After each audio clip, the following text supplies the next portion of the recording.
Good morning, people. Today we're going to show you how to self-level floors. Nice, easy steps. You could see here we have a big drop in the floor. Same thing here. It's about an inch. The floors are in pretty bad shape all over here. We had different materials over time. You see there's holes in the floor. Same thing over here. There's a gap over here. There's this over here. This over here. We're going to go into this room. And you see the floor is really in bad shape. So we're going to self-level it.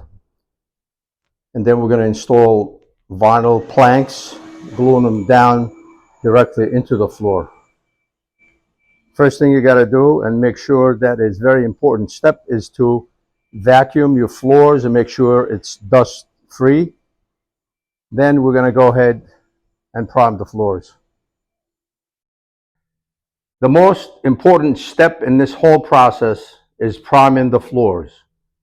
This primer, which will be spread all over the floors with just a standard 3/8 nap roller, will allow the product that's going to go on top of it, the cement, to bond to the floor.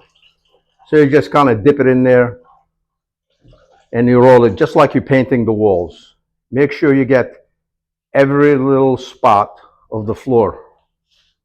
Everything has to be primed really, really good so the material will bond to the floor.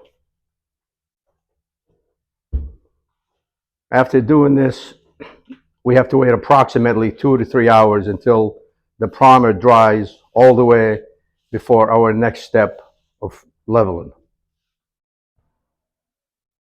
Now the primer is drying up, and you can see in some spots we have some puddles. Got to make sure all these things dry all the way. You see the pinkish color?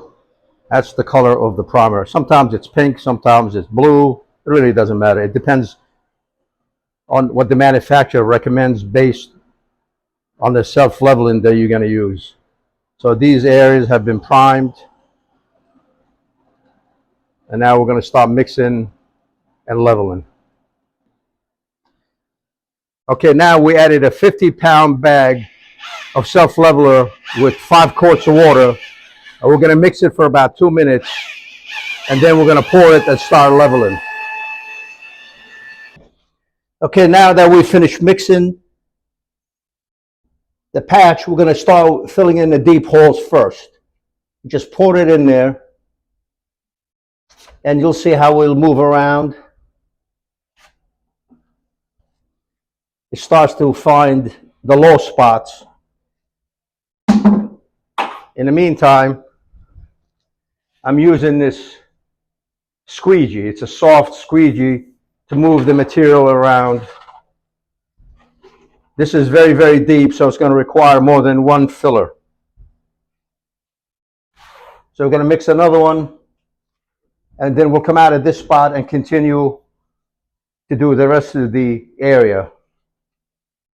You see how smooth this stuff comes out?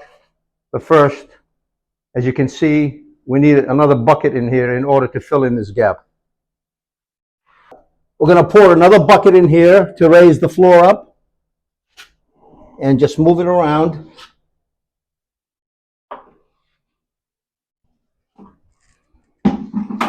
Now with the squeegee, we're going to fill in the low spot first. Just push it in.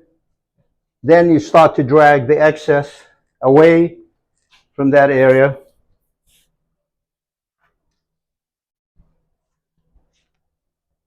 These doors are very, very low to the floor, so they'll probably have to be shaved.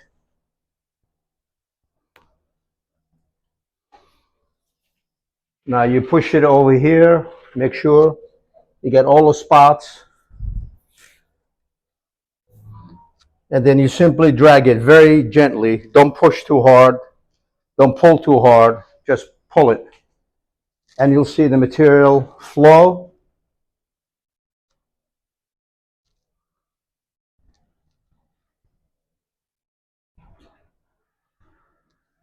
And as we pull it, It will fill in any lost spots that it finds as we go.